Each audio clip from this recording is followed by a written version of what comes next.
semuanya, kami dari kelompok 4 yang beranggotakan Aulia Syurfa, Faisal Ahmad Dhani, Rifana Aisyah, Sarah Yuliani Azhara, dan saya sendiri Desi Dwi Renita.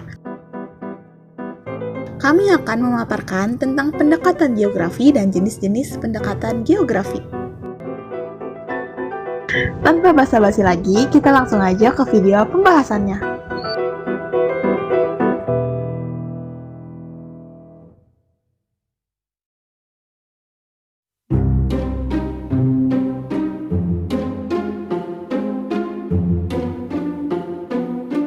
Pendekatan geografi adalah sebuah langkah dan metode untuk melakukan analisa terhadap berbagai gejala dan fenomena geosfer, termasuk interaksi antara makhluk hidup dengan lingkungannya.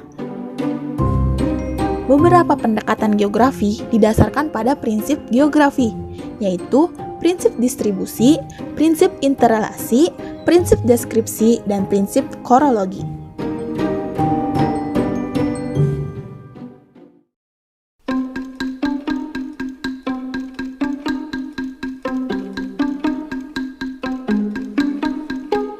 Pendekatan ke lingkungan adalah metodologi untuk mendekati, menelaah, dan menganalisa suatu gejala atau suatu masalah dengan menerapkan konsep dan prinsip ekologi.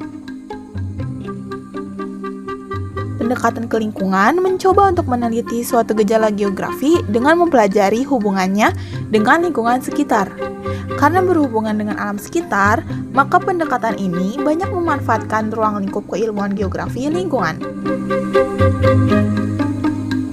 Pendekatan ekologi dalam geografi mempunyai 4 tema analisis utama, yaitu tema analisis Human Behavior Environment Interaction, memfokuskan pada perilaku manusia, baik perilaku sosial, ekonomi, kultural, dan bahkan perilaku politik, baik yang dilakukan seseorang atau komunitas tertentu.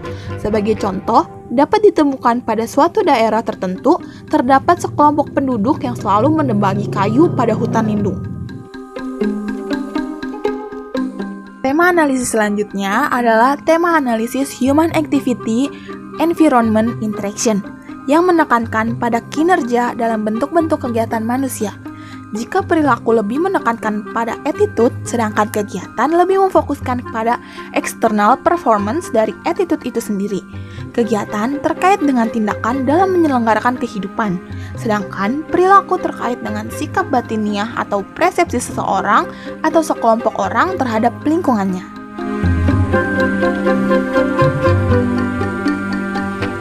Selanjutnya adalah tema analisis Physical-Natural Features. Sebagai contoh dapat dikemukakan adanya sebuah danau alami yang menunjukkan gejala peningkatan polusi air dan mengakibatkan banyaknya biota danau yang mati.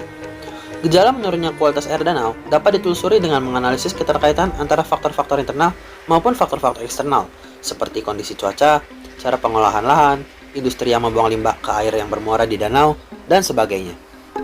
Selanjutnya adalah tema analisis Physico-Artificial Features, memfokuskan pada keterkaitan antara kenampakan fisikal budayawi dengan elemen lingkungan di mana objek kaitannya berbeda. Sebagai contoh, di suatu daerah pemukiman tertentu yang semula tidak terjadi penggenangan, namun akhir-akhir ini terjadi penggenangan, sehingga mengakibatkan terjadinya deteriorisasi lingkungan yang hebat. Kompleks pemukiman merupakan bentukan artifisial yang bersifat fisikal.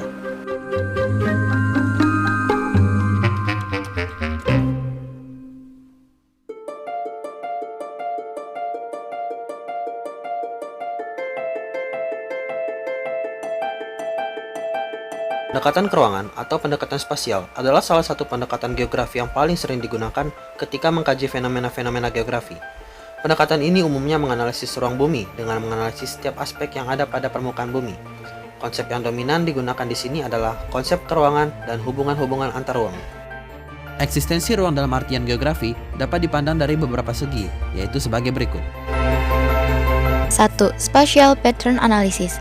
Penekanan utama dari analisis ini adalah pada sebaran elemen-elemen pembentuk ruangan. Tahap awalnya adalah identifikasi mengenai aglomerasi sebarannya dan dikaitkan dengan upaya untuk menjawab geographic question, yaitu lebih dikenal dengan 5W1H. Yang kedua, Spatial Structure Analysis. Menekankan pada analisis susunan elemen-elemen pembentuk ruang. Struktur elemen-elemen keruangan dapat dikemukakan dari berbagai fenomena. Tugas utama dalam analisis struktur keruangan adalah mengidentifikasi susunan keruangan yang baru kemudian dikaitkan dengan upaya menjawab geographic question. Yang ketiga, spatial process analysis, menekankan analisisnya pada perubahan elemen-elemen pembentuk ruang dan ruangannya sendiri. Setidaknya harus ada 2 titik waktu atau semakin banyak titik waktu yang digunakan, maka akan semakin akurat dan reliable hasil yang diperoleh. Yang keempat, spatial interaction analysis, menekankan pada interaksi antar ruang. Hubungan timbal balik antar ruang mempunyai variasi yang sangat besar, sehingga upaya mengenali faktor pengontrol interaksi menjadi sedemikian penting.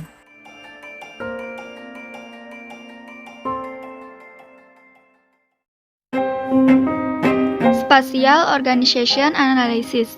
Analisis ini bertujuan untuk mengetahui elemen-elemen lingkungan mana yang berpengaruh terhadap terciptanya tatanan spesifik dari elemen-elemen pembentuk ruang. Penekanan utamanya pada keterkaitan kenampakan yang satu dengan yang lain secara individu. Sebagai contohnya yaitu adanya setting dari kota besar, kota menengah, dan kota kecil yang berada pada suatu wilayah. Spatial Association Analysis. Analisis ini bertujuan untuk mengungkapkan terjadinya asosiasi keruangan antar berbagai kenampakan pada suatu ruang.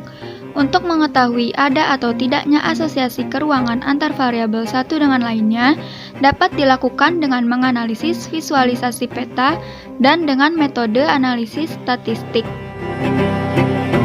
Spatial Tendency atau Trends Analysis. Analisis ini menekankan upaya mengetahui kecenderungan perubahan suatu gejala. Hal ini dapat dilakukan berdasarkan space-based analysis, time-based analysis, maupun gabungan antara keduanya. Spatial Comparison Analysis. Analisis ini mempunyai tujuan untuk mengetahui keunggulan dan kelemahan suatu ruang dibandingkan dengan ruang lainnya. Hal ini sangat penting untuk digunakan sebagai dasar kebijakan pengembangan wilayah. Spatial Synergism Analysis. Dalam era teknologi informasi yang mengglobal, batas-batas wilayah dalam kegiatan manusia menjadi kabur. Oleh sebab itu, diperlukannya kerjasama antar wilayah agar mendapatkan nilai yang lebih besar. Contoh dari pendekatan secara keruangan yaitu banjir di Jakarta yang diakibatkan oleh ulah manusia yang membuang sampah sembarangan di bantaran sungai, menyebabkan air tidak mengalir dengan baik sehingga membanjiri daerah-daerah di sekitar sungai.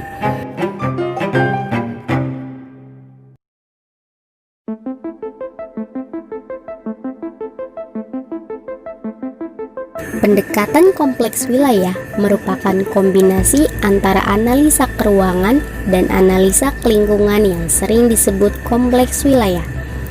Metode tersebut beranggapan bahwa interaksi antar wilayah akan berkembang karena pada hakikatnya suatu wilayah berbeda dengan wilayah yang lainnya. Perbedaan ini membuat suatu wilayah dapat berinteraksi dengan wilayah lain. Contoh pendekatan kompleks wilayah yaitu longsor yang terjadi bukan hanya di Kecamatan Sukajaya saja, namun juga terjadi di 11 desa di Kabupaten Bogor.